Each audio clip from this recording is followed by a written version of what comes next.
talk a little bit about the travel aspect and being a travel agent. She, in my opinion, and what I've seen and how we've grown our relationship, she definitely knows all things travel.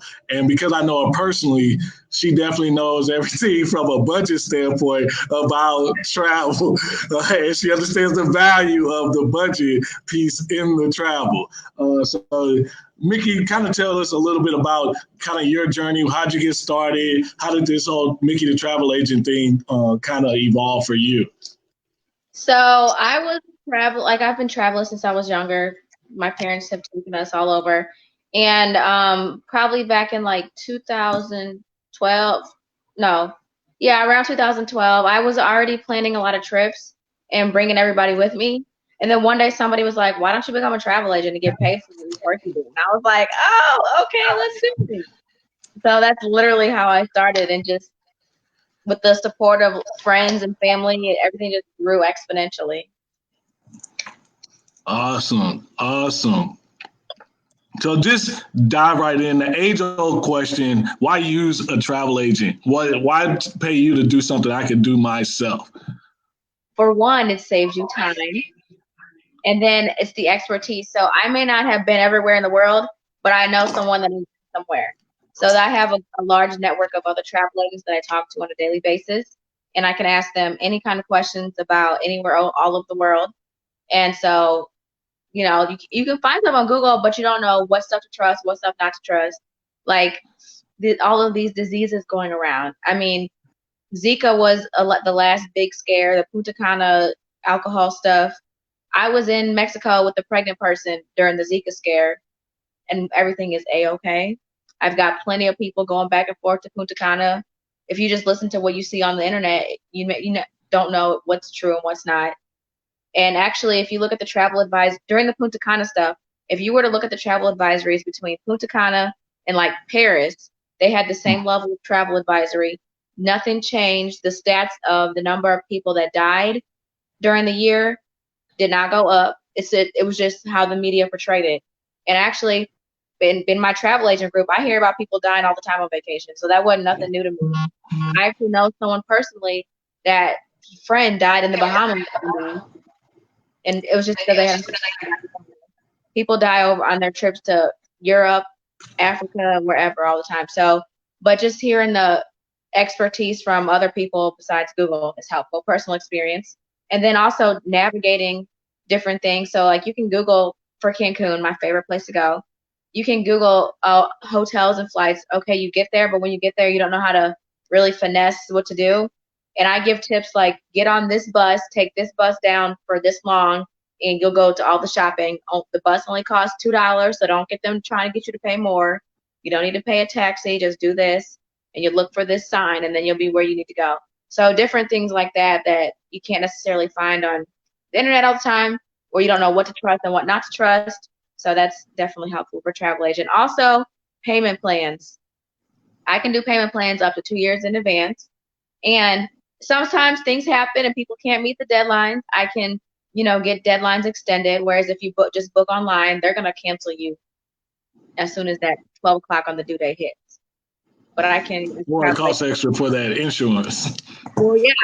And it doesn't cost extra for me to just be like, well, let's extend. I can talk to the hotel and the airline and be like, all right, we need a couple more weeks. Let's talk about it. Mm-hmm. Talk about a game plan for how we can get my clients some more time to get this paid off and don't cancel their vacation. Yeah, I think that's if something gets canceled, like cruises, they don't play at all. Like cruises don't play with deadlines. I can sometimes get a canceled cruise reinstated for the same price for what you've paid, and you don't lose any money past the due date. But everything's a case-by-case basis, but that's just one of the perks of a travel agent. And also, problems while traveling, send a text, call me whenever, 24/7, and we'll get it taken care of because it happens all the time. Accidents happen. People miss flights get canceled. Hotels mess up reservations. Tour guides mess up reservations. People are human. It's a case-by-case basis, but that's just one of the perks of a travel agent. And also, problems while traveling, send a text, call me whenever, 24/7. Really, that concierge service is. Oops, I'm sorry. Accidents happen. really that concierge service, having that person who can really help you navigate is, I mean, you do kind of get what you pay for. Ultimately, yeah, I book a lot of trips myself, but the fact of the matter is, I never buy travel insurance. I just Yeah. automatically assume I'm gonna do it. I said once I'm committed. A lot of people. Real quick story. A lot of people enjoyed the fact that. When I proposed to my wife, I took her to Paris. Well, the little behind the scenes factor that was the week I bought her our trip to Paris. The next week was the Paris attacks, and we were Yeah, committed. She was gonna go, but it was just the fact of I'm like, well, this doesn't really. This kind of rains on the parade, so I actually kind of had to weasel. I'm like, hey, did you hear about Paris? She's like, yeah, but I still want to go. I was like, well, good, because you're going anyway. Because I didn't. I had the money was already spent, so I'm not gonna not go. I'm like, we have to kind of cross over some corpses or whatever, we're gonna go and make it happen. So no, it's definitely important. it happens. I have people when Punta Cana thing hit, people was getting ready to travel in the next couple days, and they're like, "We're not Mhm. going there." I was like, "Well, that's fine. Let's move your destination." I changed them to go to not Puerto Rico, Costa Rica, no charge. No, like the Yeah, airline, there was no extra charge for them to move their destination around because the flights that I book, they're the same price. They may be the same price or lower as the one that are posted on American Airlines, but I have that flexibility to move the flights around from destination to destination. and I guess the biggest value I see is even clients that I have or people that I know that travel. If you can't afford to really kind of take that hit, meaning your budget's kind of pretty tight. So if you only had $700-800 for the trip, and you can't really take a $200 expense because that's generally what a flight change fee is. Plus That can really just the right. So that can really turn a dream, great vacation into a nightmare because you're already at the airport, and heaven forbid you might be on a in between flight, a layover type thing, and then something happens with your flight, and then you have to change. Well, that just $200-300 right there just ate into your budget for the time that you for your destination. So it's one of those things where I talk a lot about the risk of what you're doing. And for a lot of people, and especially what I've seen you do over time, you really kind of stress that point of, okay, yeah, you might miss this trip, or can we not make you lose the value of the trip? You pay for a trip, can we you might have missed this one, can we get you to the next one? So in essence, like you said, you're not losing your money. Whereas for me, if something happens somewhere I have to go to a different place or whatever, yeah, I might get some of my money back, but I'm not going to get the whole thing. I'm about to take a loss. But I'm okay with that, but I know that's not everybody's scenario. And you definitely, when you're doing these things, you want to be cautious and you want to make sure, okay, I paid $1,500 and that was a big thing. You worked real hard to save that $1,500 and you spent it. You want to make sure you get that trip value. And if you don't get to do the trip and you just spent $1,500, well, that's really going to make you upset because airline people, I mean, it's very, yeah, they're not known for service. They're known for service, but not good service. So you definitely want to, exactly. So you definitely want to really be conscious of how, why, or who you're going to use and what you're going to use, and then really try to understand the cost behind the travel agent, how they getting paid, what are you paying for, all those different things. Speaking of paying, I know you deal with a lot of people. I have my thoughts, but I'll let you rein in first. How do you help someone, or what do you feel is the ideal spot for a travel budget for someone? Well, I mean, it really depends on each person and your destination. Number one, everybody wants to go to the Maldives and Bora Bora. That does not cost $1,000 or $2,000. Okay. Right. People will ask me, I want to go to the Bora Bora for $700. No. You might get there. You might not even get there. We can make you a trip out of what you got, but the budget. We have to be realistic about the budget, and you don't want to say, well, I want to go to Paris, but I only want to spend $800. Well, then you're going to be you're going to be so unhappy by the hotel when you get there. So sometimes we can say, well, if you add another $200, it makes a big difference on your accommodations, and you won't be unhappy while you're there. And maybe we need to stretch the payment plan out a little more. Maybe you can go a month or two later, because I have been in that situation personally. We booked second time to Cancun, I booked a really cheap hotel, and the food was horrible. It was one of the best beaches that I had been on in Mexico, but the food was horrible. The room was horrible. And I'm like, all right, you get what you pay for. The pictures were great, but the food was a mess. And in general, just based on averages, what I found is most people, a good travel budget kind of range between that 1,500, 2,000. Yeah. If you're even if you're single, but mostly couple, 1,500, 2,000, that can get you to your Jamaicas. That can get you to your, like you said, Cancun. That can get you a lot of places. Dubai, Bali, all throughout the Caribbean. Right. Paris, and 1,500 to 2,000 can get you all over the world for the most part, except for when you get to like Africa. That's when you got to talk about it. Yeah, and it just takes a little bit more. It takes a little bit more from the resource standpoint to get you there. Thailand, you can get to Thailand too, but Africa is more expensive. So those are things that, and then just for me, like your travel budget, unless that's a part of your job, you definitely want to keep it in like you would a car. You don't want to spend 15 or 20% of your income on a car. You don't want to do that for your travel budget. You want to keep things in correct perspective, because it is good to have those experiences, but you have to keep a rein on where you're at in that experience based off your income. Because you spend all your income. Right. So spend it out. A little travel account, so it's budgeted for. Right. All these different things. You might see a lot of people traveling, or you might see what's going on, but you don't understand in the background. Did they save up, or do they have kind of a rolling account? How are they actually getting to that? Over here so we can travel. Right.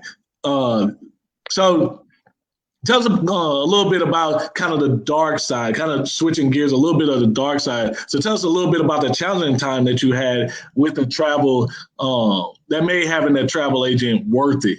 Kind of the stuff that we don't see behind the pictures. Everybody wants the pictures with the good lighting, with the water behind you and all those type of things. But I know for a fact that some of these travel experiences do have kind of horror story. So tell us if you can think of one with your current client base where you've had a challenging time that you kind of had to work through for a client while they're in the scenario. Okay, somebody last in the middle of their trip, and they were meeting with the people they were on the trip with, and called me and said, "I want to come home right now." I said, "All right, well, we're gonna make it happen. You're gonna come home right now." And they didn't have to pay nothing extra. We just changed the flight and they left.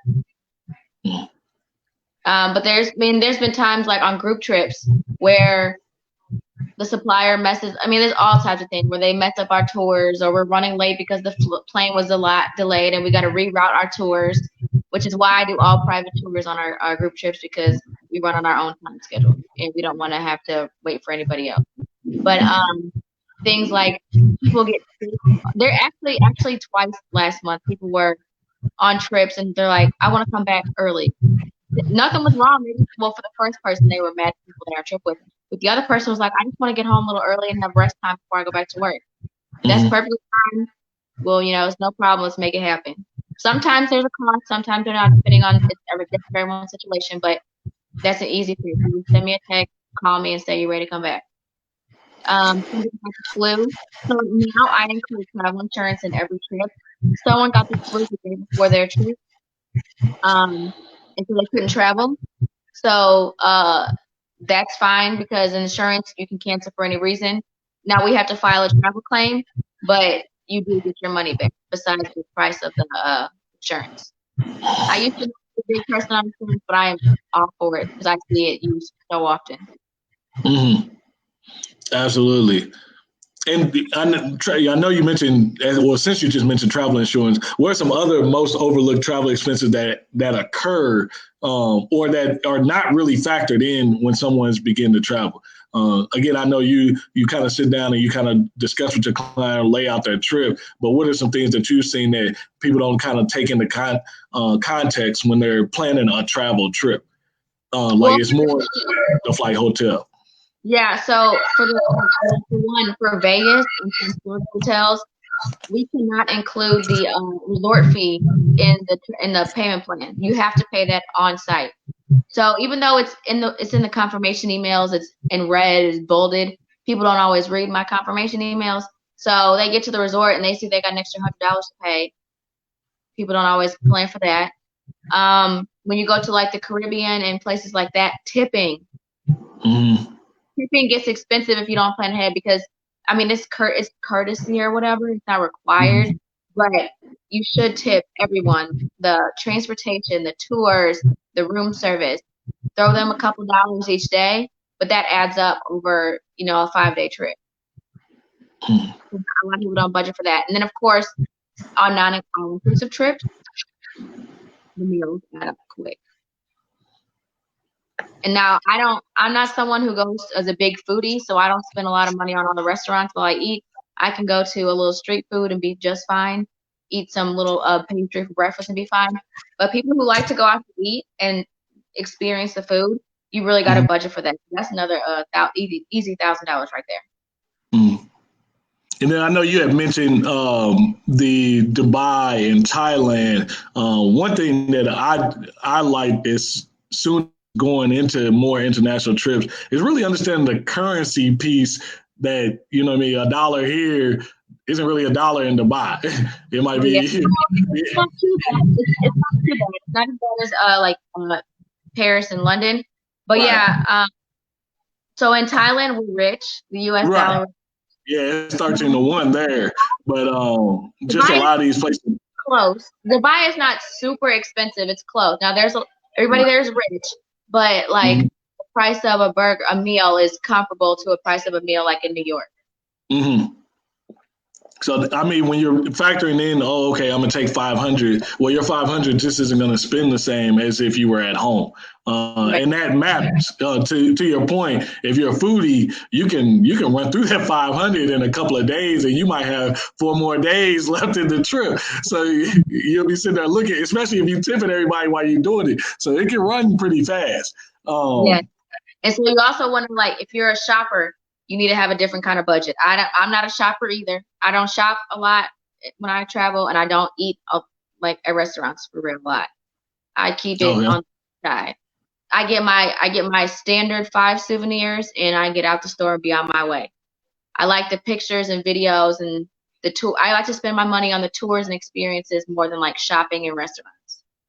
Right. So yeah, you definitely make the experience what. Yeah, I budget extra for tours, so the trip may cost me $1,500, but tours worldwide are an average of $100 per person. Mm-hmm. So a tour each day is another $500 on tours. So all that has to be about in the budget too. Awesome. Good stuff. So I definitely want to, I definitely have a few more questions I'm going to go over, but I did want to take a moment because one question that came up initially and kind of came up 3-4 times from the people who popped on, want to have some respect for them is, so how can they become a travel agent? How can someone become a travel agent? So I started working for Expedia cruise ship centers. And you can just join. Well, you have to like go to them and apply and join there. And they actually walk you through the process. You have all kind of resources. They feed you leads, and then but they do monitor it and they do cut into your commission. But it helps you learn the business. And then as you get your own clientele and more confident with running it by yourself, you can break off and have your own travel agency. Awesome. That was actually a really good question. I didn't even think about people who may want to actually do this as their side hustle or their main hustle for that matter. So what are some myths around how travel agents are paid and how that to the cost? Because I think that's the biggest thing. Oh man, you don't want to go to a travel agent because it's going to price gouge you. No. So I do charge for consultations for my time, but it goes towards the trip. I get paid from the hotels. Point blank period. Sometimes the airlines they don't really they're not nice to nobody. They don't care about cancellations. Airlines don't really pay the travel agents. But basically the hotels and the tour suppliers, those are the people that pay me. Awesome. So whatever you see online, I get it for the same price or lower, depending on my negotiating skills. But no, it doesn't come out of I don't add on price to people's stuff for the client. We all get unless some travel agents, they might charge $100 consultation, but I don't. Mine's $25, and then that goes towards the trip. But yeah, for every travel agent gets paid from the cruise line, the hotel, the tour company. So you talked a little bit about this earlier, but I just want to make sure I give a little bit more space just in case there was anything that we may have overlooked. What are some of the background logistics that you do to make a trip happen? For the planning part? Correct. Okay. So based on the people's budget, I find the hotels that I like to find ones that I would stay in because I'm a little bit of a hotel snob, and I would hate for me to send someone somewhere and then they really dislike their accommodations. That makes a big difference. And then they're gonna come back and complain, and I don't like that. That keeps me up at night when people complain about their trips. So I get feedback from other travel agents based on my experiences, based on other clients' experiences, because I've had hundreds of people travel with me over the years, so I get lots of feedback about the resorts and hotels. And then I can also do a schedule. I can schedule you out hour by hour if you want, or just a few here and there, depending on what you want. Self-guided, fully guided. I can do the whole range of things. Now, people say the AMJ Getaways travel way. That's a full-length travel. I will have you up at 6 a.m. in full book schedule until 10 p.m.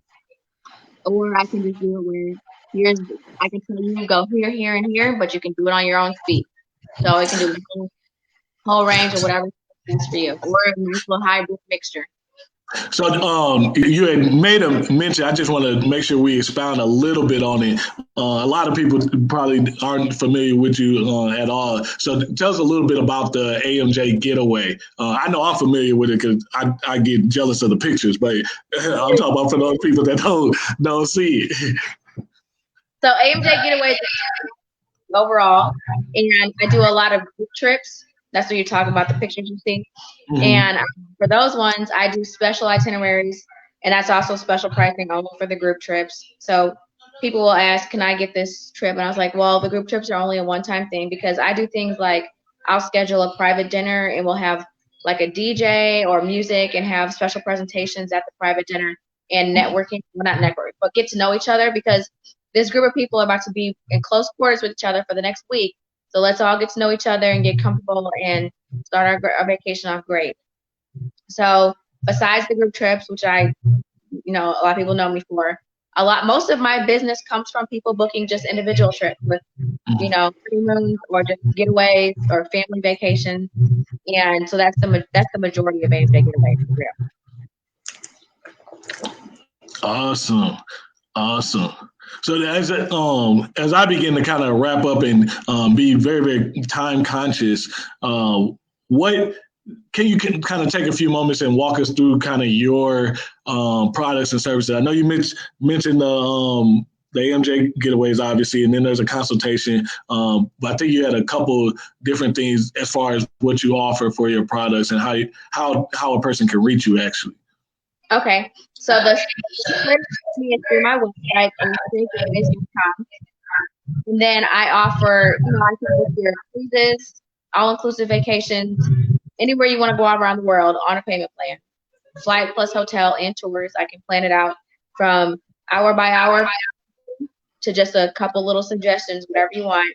And then I also offer where you can just pay your deposit, which ranges from, depending on where you're going and what's included in your package, It can range from $100 to $500 deposit.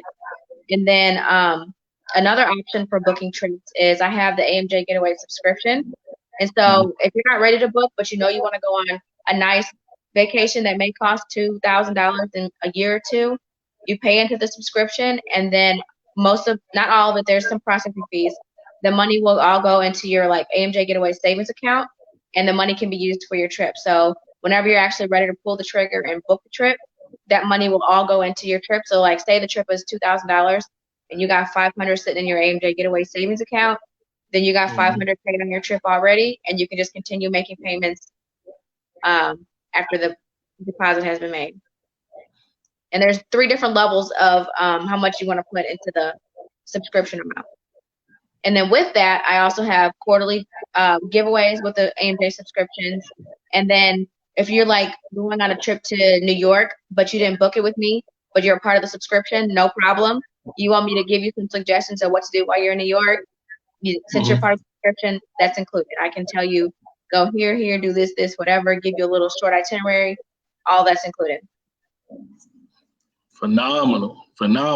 That's a total lot. And the only reason I'm not saying that because Miki is one of my favorite people in the world. Honestly, she knows I went out and I've actually surveyed. There are a lot of people. I have a lot of colleagues that I've looked at from a price point standpoint, but I also look at a value standpoint, and that's ultimately what you're trying to do. So for me, I choose Miki, or you might see me, if you mention something about travel, you might see me tag Miki. And the reason for that is because I know she's going to travel what I consider a value and a kind of elite experience, kind of like buying a Louis Vuitton over a Coach. So it's one of those things of I've definitely compared her prices with other people who have done this trip for the same duration. Not only does she kind of beat them from a price standpoint, but like she just mentioned, having those extras, making it a little bit more exclusive, making it more of an experience for you. That's what you're getting from a service aspect. So I really like how she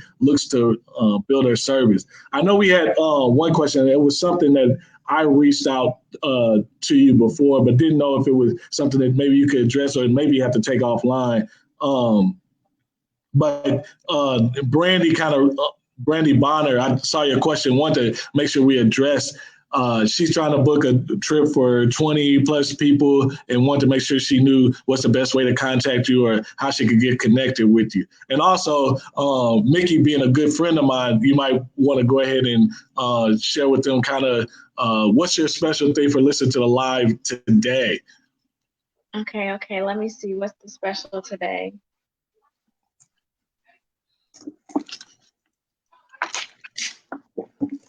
See, we had a pre-conference and you got to look at notes and stuff.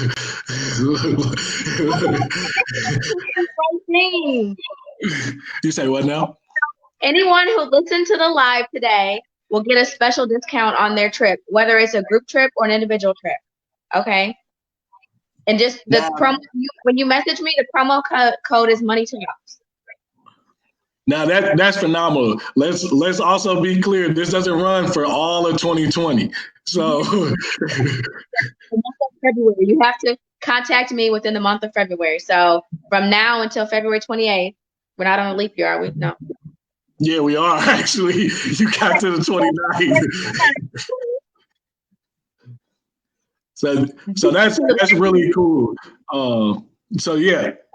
You got all month to speak with Miki, kind of soak her up, really refer your friends, refer people to the Money Talks group. But she's taking it upon herself and very generous to give up her time, offer that consultation. Because like I said, she does charge for those. So she tried to hit my account, so I know she's not playing.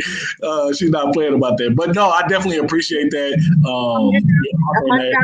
For whoever hits me up during the month of February. So no matter what the price point of your trip is. No, that's awesome. What else before I get ready and close out and see if there's any other questions that you all have? And while I'm waiting, I just want to make sure I go ahead and reiterate. Number one, I really appreciate you guys taking part in the Money Talks group. I really appreciate the feedback. Definitely, I appreciate everyone jumping on today. As I said before, Money Talks is all about, can I give you a conversation? Can I give you some information? And not to change your mind, but to help you make a more informed decision. The point of Money Talks and the point of me being a financial coach, I realize a lot of people, finances, it's it's not a one size fit all approach to people. And what I've always tried to do is kind of meet you where you are. And this is the same thing with your travel thing. The good thing about Miki, she can kind of meet you where you are. Maybe you don't go to Paris this year. Maybe you don't go to Rome, Italy, and all those places this year. But maybe you go somewhere, and then next year you kind of build yourself up. But basically, you want to get yourself into some sort of affordable system for yourself where you can go, have a good time, but then also enjoy the fruits of your labor. Meaning, hey, you worked hard. Maybe you don't go out a couple weekends, and you kind of put that towards your travel budget. I mean, that's how a lot of us kind of got started doing these things. We don't just wake up, and if we're using the card or we're using a credit card, we're probably doing it for points and paying it back off with cash. But those type of relationships are built over time. But yeah, I definitely appreciate everyone kind of joining the group, inviting their friends, inviting their families. Any questions that you have for me, any questions that you have for Miki, like you said, you can reach her at AMJ Getaway. She has a website. She also has a Facebook group. I believe that's where you drop a lot of your travel deals as well. And then also, you don't do DMs, do you? No. Okay, so no DMs, please don't. I'll direct you to the website, so that's fine. Okay. So even if you have no other means of getting to her, if you do hit her DM, she'll direct you to the website so you can book some time to speak with her. Sounds good.